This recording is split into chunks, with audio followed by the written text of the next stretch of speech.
He hits Burton 4 times. We believe we know that 1 bullet entered the front bicep, and the 3 other bullets entered his backside, 2 in his back, 1 in his buttock. Those 3 on the backside are all through and through. They all entered and exited his body. The one in the front was more of a grazed, but it left about a very distinct abrasion to his to his bicep. Now, the entry wound in the bicep gets a little interesting because there's been testimony to suggest that the way that the trajectory of the bullet that went through the bicep occurred had to be that the arm was extended in a back motion, meaning that perhaps he was reaching for a weapon as the defense is trying to argue. The prosecution suggested that perhaps he was ducking down, and while he's ducked down, his arm, perhaps both arms, extended back. At the time, Berry pulled the weapon out and started firing. The coroner could not say what order the bullets went into Mr. Burton's body, but a pathologist that the defense brought in today said with much certainty the first bullet had to be the bicep shot. Then Mr. Burton turned around, began to run, and then the other shots, the 3 shots, entered the back.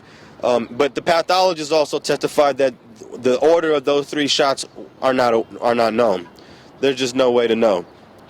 The coroner for the prosecution said that further that you don't really know if the shot in the bicep was first or if it came later. But that's going to be for the jury to decide if the bicep shot in the front was first and then the ones in the back came second. The coroner did testify that the bullet that entered mid-back, which would have been the second, that's identified as gunshot wound number 2 on the coroner's report, that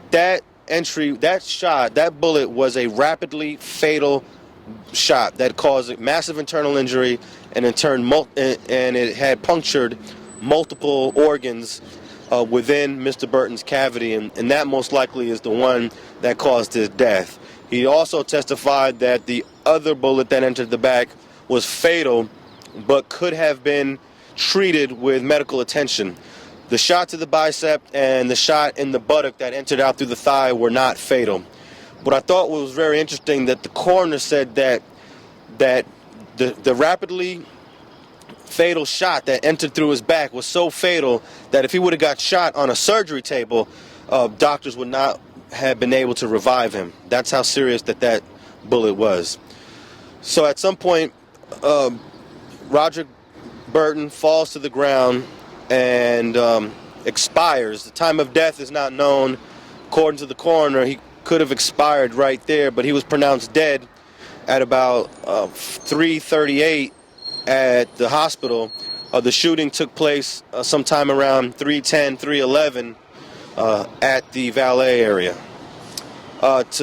Tomorrow, Mr. Berry is actually scheduled to testify in his defense, and I guess we'll learn more about what happened in front of that valet area and inside the P.F. Chang's tomorrow when testimony resumes in the morning.